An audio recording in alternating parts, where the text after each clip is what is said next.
There are two conversations happening in every room, the one you can hear and the one you can't. The audible conversation is made of words, arguments, and pleasantries. It is a stage play, and everyone is an actor. But the second conversation, the silent one, is where the truth lives. It is spoken in the language of shifting eyes, tensed hands, and the things that are not said. You've felt it before. That gut feeling that someone is lying, even when their words are perfect. That sense of unease in a negotiation, despite all the smiles you try to understand people, but you feel like you're reading only the cover of a book. You get deceived, you misjudge intentions, and you miss the critical signs that are right in front of you. You think reading people is a special gift, or a set of clever body language tricks you can learn from a book. But this is a shallow understanding. Ancient spy masters, diplomats, and Zen masters knew that reading people had nothing to do with tricks. It was about forging your mind into a perfect mirror, capable of reflecting the truth without distortion. They had a method for this, a secret art known as mokusho, silent illumination. It is the art of seeing everything while revealing nothing. And when you understand its three core principles, you will stop just hearing words. You will begin to see the truth. But it requires you to unlearn everything you think you know about communication and to embrace the power of what is left unsaid. Before we unveil these secrets, I invite you to subscribe. Join a community that values depth over noise. And answer this in the comments.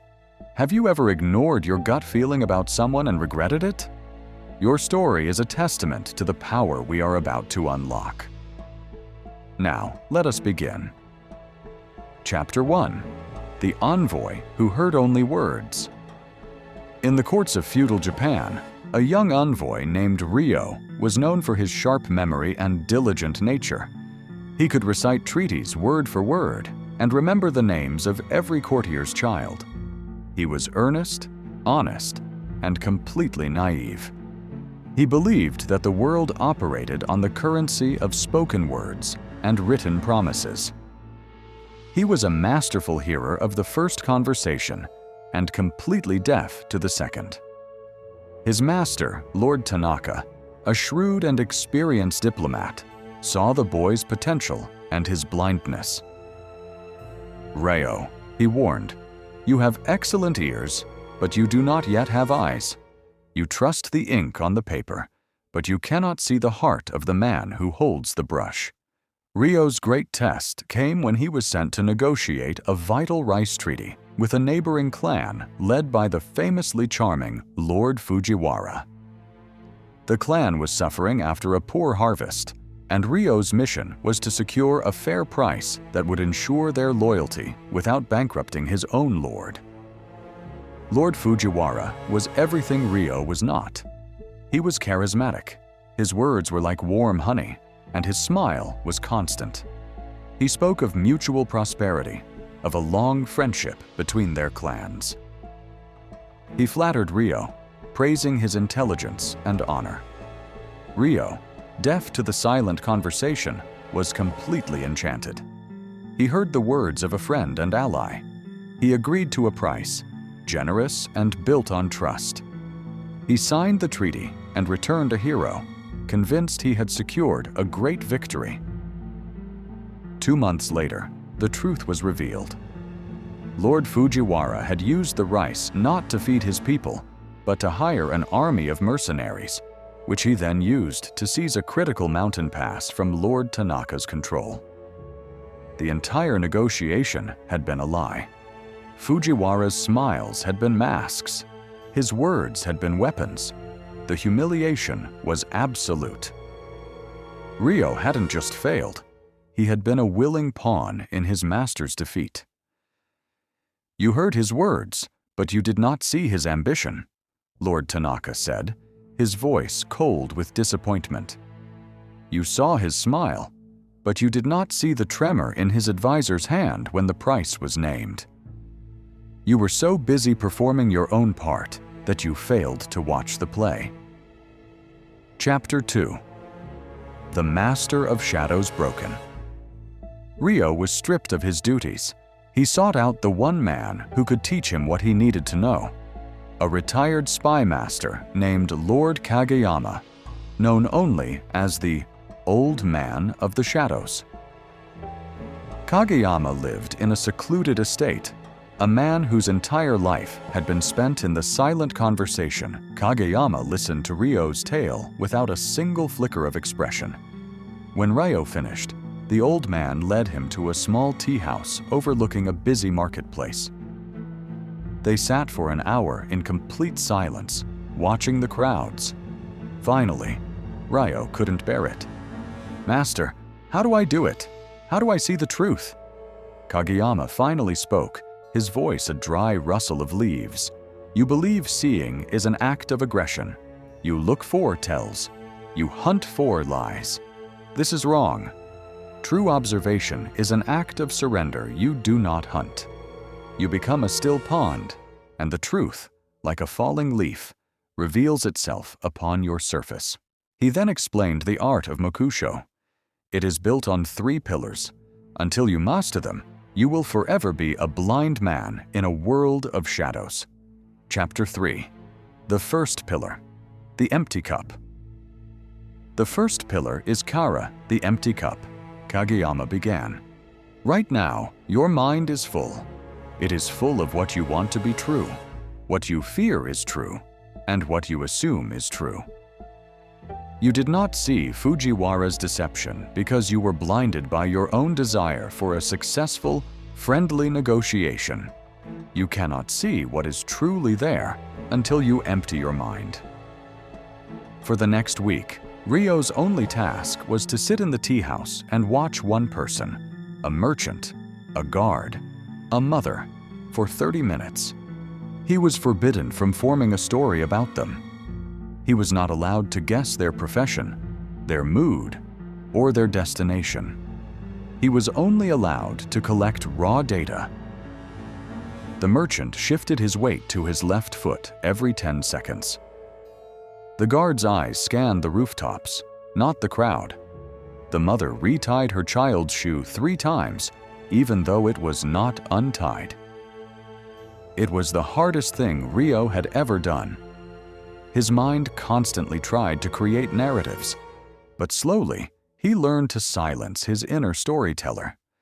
He stopped projecting and started receiving a behavioral psychologist at Cambridge University who studied intelligence analysts discovered something similar. "The most effective analysts," she wrote, "had a highly developed ability to delay judgment. They could hold vast amounts of contradictory information in their minds without rushing to a conclusion. They emptied their cup first, allowing the data to speak for itself." Chapter 4. The second pillar. Observe the gaps. "The second pillar is Ma, the space between," said Kageyama.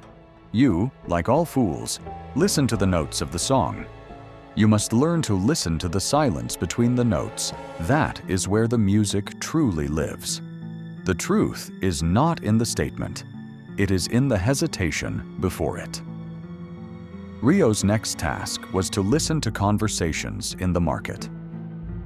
He was not to focus on what was said, but on what was not said. He noticed a man haggling for fish. The fisherman stated his price. The man did not argue. Instead, there was a 2-second pause where he broke eye contact before agreeing. In that gap, Ryo saw the entire negotiation. The man was willing to pay the price, but his hesitation was a performance to hide his eagerness. He saw 2 friends talking. One told a long story. When he finished, his friend said, "That's incredible."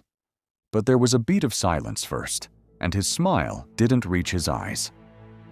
The words were a social obligation. The silence was the truth. He was unimpressed or disbelieving.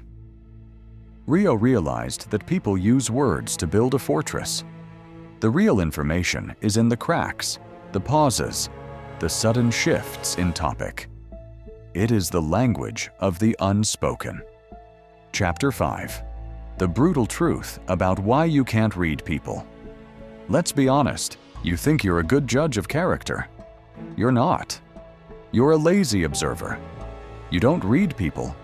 You read the way they make you feel. If someone flatters you, you judge them as trustworthy and kind. If someone challenges you, you judge them as arrogant and hostile. Your judgment is not about them. It is a selfish reflection of your own ego. You're not listening to what they are saying. You're waiting for your turn to speak. You're so busy formulating your own clever response that you miss the fleeting expression of doubt on their face. You miss the way they clench their jaw when you mention a certain topic. You're not looking for the truth.